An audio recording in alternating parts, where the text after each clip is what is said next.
Good afternoon. My name is Paul Harris, and I am president of the City Club of Cleveland's Board of Directors. I am pleased to welcome you to the City Club debate, brought to you in partnership with the Ohio Newspaper Organization and IdeaStream.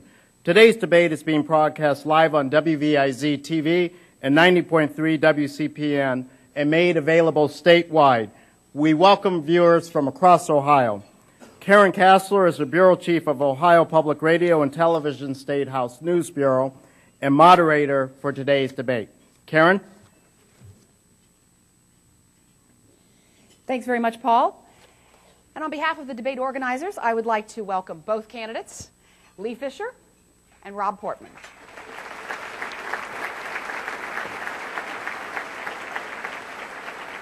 Now, the rules for this debate are pretty straightforward. After opening remarks, a panel of journalists, who you'll meet in a minute, will ask questions. The candidates will be given 2 minutes to respond to the question. The other candidate will then have 1 minute for rebuttal.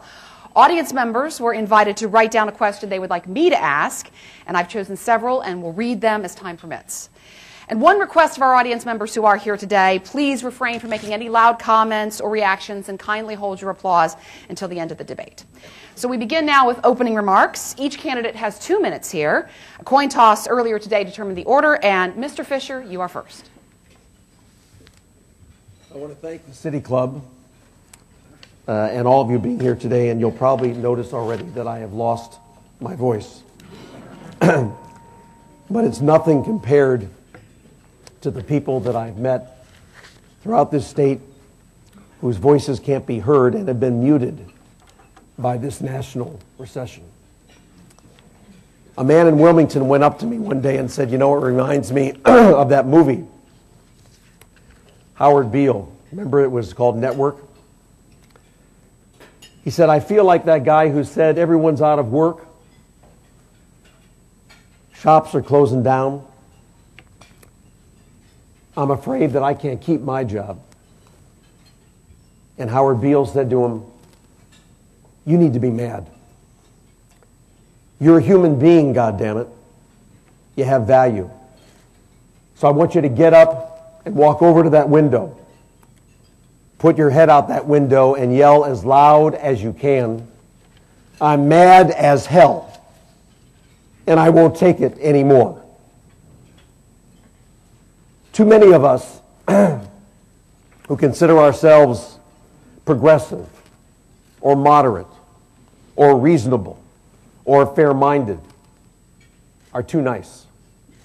We're too polite, and we're far too calm in the middle of the deepest economic recession in most of our lives. People all around this state are mad. Let me tell you why they're mad. They're mad as hell that we're giving tax breaks to large companies to send jobs overseas, but not giving tax breaks to companies to put their jobs right here. They're mad that we're giving tax breaks to millionaires and billionaires, but the same people are refusing to extend unemployment benefits for millions of Americans. And they're mad that we're bailing out the Wall Street banks, Mr. Fisher? but shortchanging small businesses. Time. Thank you, Mr. Fisher. And now, Mr. Portman, your opening remarks. Karen, thank you very much, and it's great to be back at the City Club again, and I appreciate the opportunity you've given us to talk directly to Ohio voters about two very different approaches and visions for our state and for our country. You just heard from Lieutenant Governor Fisher. You've heard his talks about anger, and this has been a campaign where he's had a lot of partisan attacks that he has used. Look, I have a very different vision. My vision is about how to bring people together to solve problems and how to turn things around in Washington to help Ohio. I've listened to people over Ohio over this campaign, been in all 88 counties, and what I've learned at factory visits, over 70 of them, meetings with workers, unemployed workers, small business owners, economic development experts, some of whom are in this room today. It won't surprise most of you who are watching or here today, which is that Ohio's falling behind. 400,000 jobs have been lost in the last 4 years. Our unemployment has nearly doubled. We lost jobs last month in the state of Ohio. We're losing businesses to other states. Some of the best and brightest young people in Ohio are leaving our state. During this time, my opponent's been both the Lieutenant Governor of Ohio and the Director of the Department of Development, responsible for job creation, Again, you just heard from him. The Cleveland Plain Dealer a week ago endorsed my candidacy. I'm proud of that.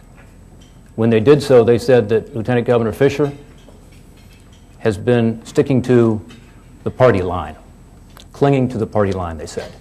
That's not what Ohio needs. What Ohio needs is someone to bring people together to solve these tough problems.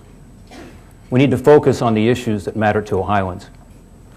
Tonight, or today during this debate, you'll probably hear some more attacks. And maybe it's because he doesn't want to talk about that record, maybe because he doesn't want to talk about the policies that he does support coming out of Washington, like the health care legislation or the stimulus package, which haven't been helpful to creating Ohio jobs. I believe there's a better way on health care, on spending, on taxes, on energy to help bring Ohio jobs back. Look forward to talking about that today. Time. Thanks. Now, before we get into the question and answer segment, let's meet our reporter panelists, starting from my left. Bill Hershey from the Dayton Daily News, Steve Hoffman from the Akron Beacon Journal, and Joe Froelich from the Plain Dealer here in Cleveland. Bill Hershey, we start with you, and your first question is to Mr. Fisher. Thank you. Mr. Fisher, when the U.S. Senate campaign started, you either were ahead or running even with Congressman Portman in public polls. Now Mr. Portman appears to have a sizable lead, up to 20 points in one poll. Why has this happened? Why haven't you caught on better with voters? And what do you need to do in the final weeks to change the dynamics of this race? Thank you, Bill, for that friendly question.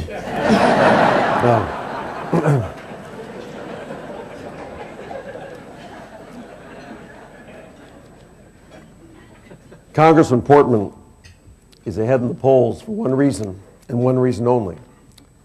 He's ahead in the money. So let's take a look about where he's getting his money. Congressman Portman has received more money than any Republican candidate in the country from Washington lobbyists. Washington has become a game that only the lobbyists can afford to play, and they desperately want Mr. Washington, as the Washington Post calls Rob, back on their team.